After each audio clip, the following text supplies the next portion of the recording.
What's up, guys? We're back here at the GSL Codes, and we've just seen MVP going 2-0 so far against Party. Dude, wow. This might be another 2-hour day, man. I don't know what's going on. It's craziness. It's madness, Tasteless. Well, MVP, you know, there's something you can do where if you're known as a player who has a lot of variety in his play, if you just consecutively do that's true. cheeses over and over, and people keep thinking, oh, no way he's going to do it this time. It's like sometimes I'm in the arcade playing Blanca, and I just will actually do that slide like 5 times in a row. People are like, really? Yeah. And then eventually they get ready for the slide. The one where you actually grab like 7 times in a row and like KO someone perfectly, and they're just like, wow, you're actually really bad. You won because you're bad. Yeah. Normally that's me saying that, but... But I feel like that's sort of what MVP's doing this you're time actually around. right. Because at this point, Party was probably like, well, he cheesed Nanowall quite a bit. Yeah. Quite a few timings against him.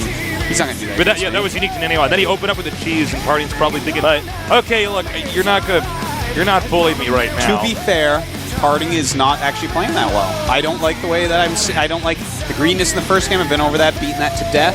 The second game, his observer went straight towards the main instead of down and then towards the main. So he actually skipped checking if that was coming. He could have just sent it straight down and then to the main. It costs you a couple seconds on seeing their tech, but it'll see the all-in first. So that's actually an important thing to do with your observer scouting pattern. And also, he didn't ever break down those rocks, and I felt like in fact, I know you need more mobility against that. You can't just fight down a ramp against siege tanks. You're absolutely right. All right, is MVP going to close this out? Or is Party going to engineer a comeback? We're going to find out here in Seoul, Korea. The GSL Codes, the best StarCraft II players in the world, duke it out for not just notoriety, but a lot of money. Money's pretty cool. Money's pretty nice. Like, you know, money won't bring you happiness. Yeah, okay. Poor guy trying to convince himself that he's happy. You're evil.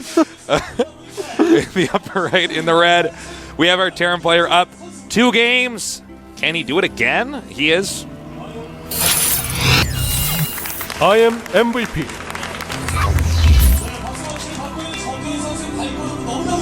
I actually have something to say about money and happiness after you introduce our Protoss player, Jason. No problem.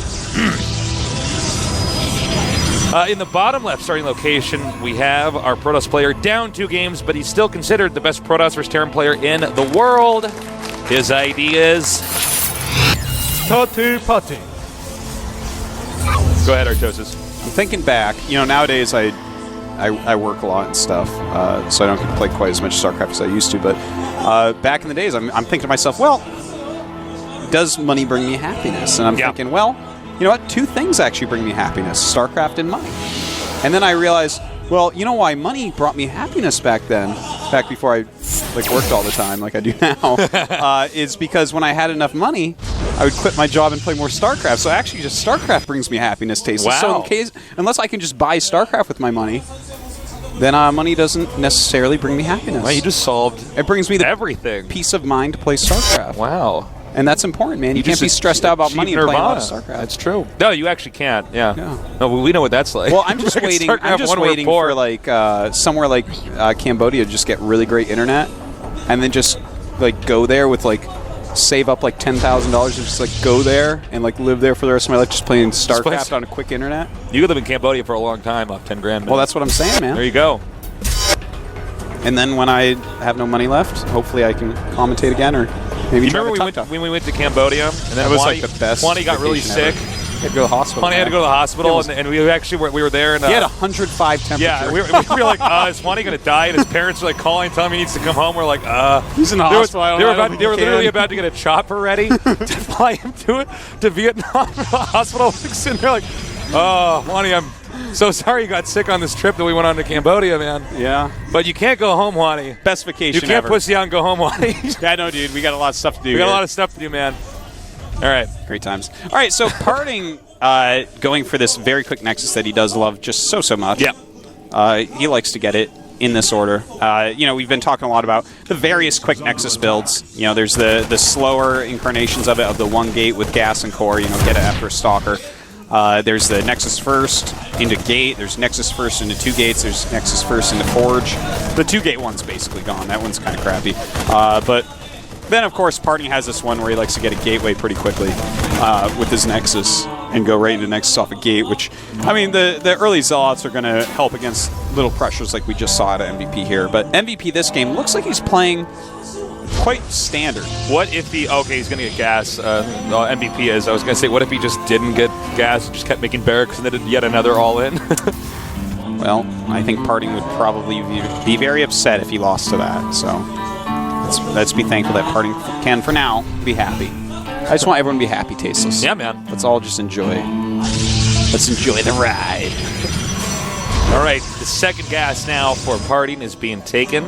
And it looks like Parting didn't notice that the SCV actually branched off from a different direction from the Marine when they were retreating. So Parting's saying, well, let me see if I can find this. But MVP, note, just like in game number 1, he hit the SCV all the way in the bottom right corner of the map.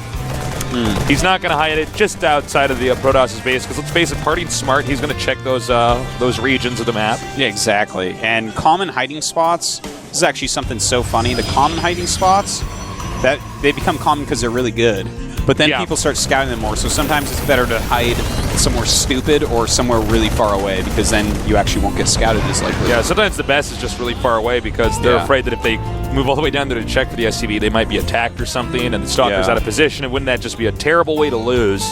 Hey, so you got to try, like, on a map like, maybe like Tal'Darim or something. Next time you're playing a PvZ there, hide your probe. You know how you leave before the pool's done, but you want to check for a third hatch? Yeah. Hide your probe somewhere really stupid that you shouldn't hide it, because they look everywhere else. Oh yeah, they're looking at all the smart places. So like, if you just kind of have it out in the open, like if they're top right and you have to the left of the ramp, like just to the left of the ramp, so the Zerglings walking down the ramp can't see it. That's like the only place they don't check. Yeah, they go to the watchtowers, and by the time they're there, you have free reign to run in before they can kill you. That's smart. Yeah. If you're against really bad players, you can do something like just put it like under a tree. Is that the mini-map? You know what I'm talking about? Yeah, I know what you're talking about. about. They're not going to use the mini-map. They're not going to be on attack move. They're going to be right-clicking around. Like they had a probe hiding in a bush. Yeah. Crouching probe, hidden cannon. Yeah, man. All right, so we have a single forge coming up for Parting here, and he's going once again for a Colossus build. Yep. Much like we saw last time, the one forge into Robo. And it was a solid build on Entombed. And it's a build that he can do and he can get away with, but if he decides to go to Colossus into the Temple Archives again, which I truly believe he will do here, because this is another map where you can take a relatively easy third base, the one thing I'm going to have to say is he needs to just not be too greedy. When he's getting stormed, just sit there and know that, hey, I have 2 high temperatures with a lot of energy. I've already forced him into Vikings by making 2 Colossi, which means he's not going to have Ghost right this moment. So all you have to do is chill until you have that Psy Storm. And I think he's going to know that this game. You know, he blundered in Tunes. So this is his chance to show us that this build, this style, is very strong. Okay, so the Observer now sees the 2 gases. Party probably saying, oh, thank God. I get to play a normal PvT. At least from the looks of it so far. And the second Observer is coming over here now. He's got to be careful. Doesn't want to get too close to that turret. Well, Colossus on the way, as well as range. That armor about halfway done. And, yeah, we're going to have to wait and see exactly when they decide to take the third base. We have occasionally seen people stay very heavy on 2 base on this map. You know just because of the third, it's not the easiest expansion to attack, but it's definitely easier than some of the expansions on other maps. The ramp is pretty wide, so yeah, and you can even go up from the top side. Yeah, that's true. You know, and then you don't even have to take that. Right. Well, MVP walking out, combat shields and +1. Time to finish up right as he gets there. So really nice timing. But the Colossus plus force fields is more than enough to hold him off, as long as Parting has decent micro here. Now, Parting's got to be careful. Remember, he learned in game number 1, do not go down the ramp and attack that army unless you are positive that there is nothing there. He does have observers around the map. And he's playing very well this time. His Twilight was timed just perfectly. Sank Colossi about to pop out. There are Vikings on the way, but also he has plenty of Stalkers, and they're in his main base waiting for drops. So far, Parting is playing defensively, just exactly how he should. Now, if he sees that there are no Stalkers there, it wouldn't be a bad idea to scan his own army and kill the Observer over him. By the way, because he's going to know that there are Starkers, in fact, in the game. They're just inside the main. Go ahead, Artosis. MVP, as we just saw there, Tasis, taking that third base. I love the timing on that third base. He realized, as he was walking over, okay, Parting hasn't walked out. This looks just like the Entombed game so far, but MVP instead taking that third base, and he's going to get that third base up considerably before Parting's, which is just really good for him. All right, Templar Archives starting up here. Right now, MVP basically has free reign over the map.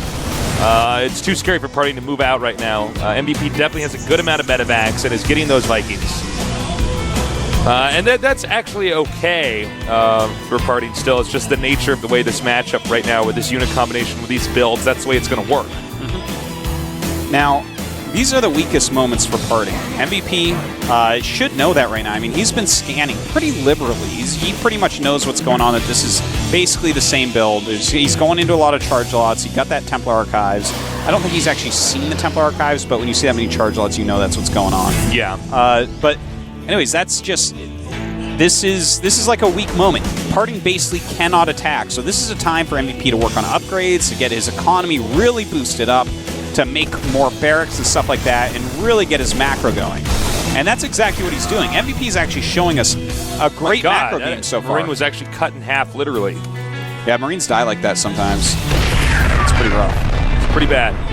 He did get the factory, which is actually good. A lot of people don't make that too much of a big deal, but it's very good. Especially if the Terran hasn't gotten an armory already or something like that. That can really mess up the upgrade timing. Now, we have a bunch of Zealot Stalkers, High Templars, Colossi, and it looks like he is going to move out as he takes his third. Note also Parting planting pylons around the map to make sure he can see for drops going in here. Well, I'm actually I'm feeling pretty good for Parting, even though his third base is up a lot later than MVP's. I mean, he's getting that insane composition that he's so good with. Decent upgrades, a lot of High Templars, and even a few Colossus mixed in, which is really going to help him out. Right now MVP has 8 Vikings. That's a lot of Vikings, and that's going to deal with 2 Colossi, yeah. But there's more supply in Vikings than in Colossus, and the thing is, if those things stack up, you throw down 1 or 2 Psystorms on them, and they might disappear. And if you still have 2 Colossus left, or even 1 Colossus left in that battle, that's a lot of extra damage that your Vikings didn't deal with. By the way, they're neck and neck with supply, and they're about to get maxed out in about a minute from now. They will not be able to make any more units because the game will not let them. That's the way it works. What a jerky game. I know. Imagine if you couldn't cap the supply. It's just 2 guys sitting there turtling. I just heard TLO's voice in my head in his German accent. Well, in Supreme Commander, you can make 1,000 units. It's the best. Wow, you are such a good you like that impressionist. Yeah. You actually became TLO for a second. I did. I grew a beard for the first time in my life. Looked like a man finally. TLO seriously looks like young Jesus with that beard. Okay, we have... Oh, man, that's a bad angle for the Terran. Up against the wall, essentially. Very nice. He moves back and regroups. Dude, did you see those feedbacks? He just nailed a couple medevacs. And right now the medevac count is only at 3. Okay, he's going to do it again? No? Yes. No, Storm. Yes, no, maybe so.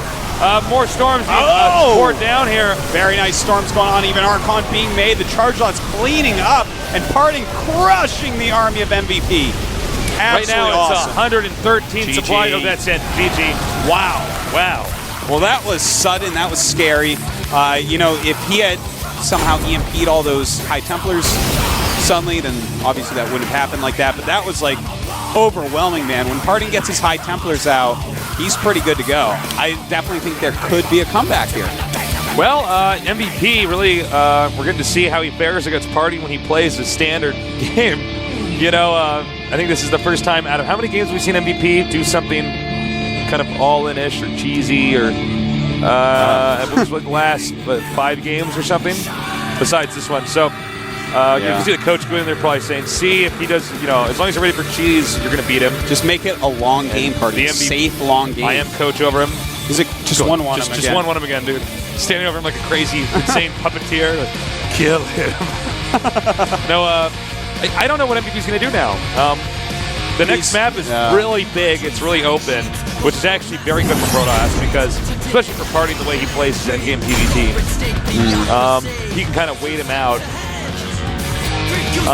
So, both players got maxed out. A lot of that just had to do with that engagement right at the end. The way they engaged each other. I mean, MVP actually played really well up until that engagement. The engagement just simply did not go his way at all. His EMPs, basically his ghosts were completely ineffective, whereas Parting was on point with those storms, on point with those feedbacks as well. Those were big as well. We can't forget that he forced 10 Vikings, or no, I think it was 8 Vikings, and then nailed medevacs. So there weren't a lot of medevacs anyway, so to kill any at that point is huge. That's actually one of my favorite things about opening Colossus so quickly, is you can control the medevac count for the entire game if you do it correctly. That's absolutely correct. And then, you know, what you want to do is just try to focus down their medevacs. Yeah, and then they can't even be dropping you and stuff. And then every time they stim, I mean, is it safe? Is it going to be worth it? All right. It's time. So many nerds here in the GOM Studios. And I got to say, I think if MVP, you know, starts to run out of different strats, Party definitely can continue this comeback. Artosis, do you think he can do it? Yeah. I never noticed they had a railway system on this map. Did you see that? Well, how else there would it you is. get along Metropolis? I guess that's a good point. It's a point. Metropolis, dude. You need public transportation. Yeah, how crowded those streets would be. Yeah, no kidding. How is it possible to have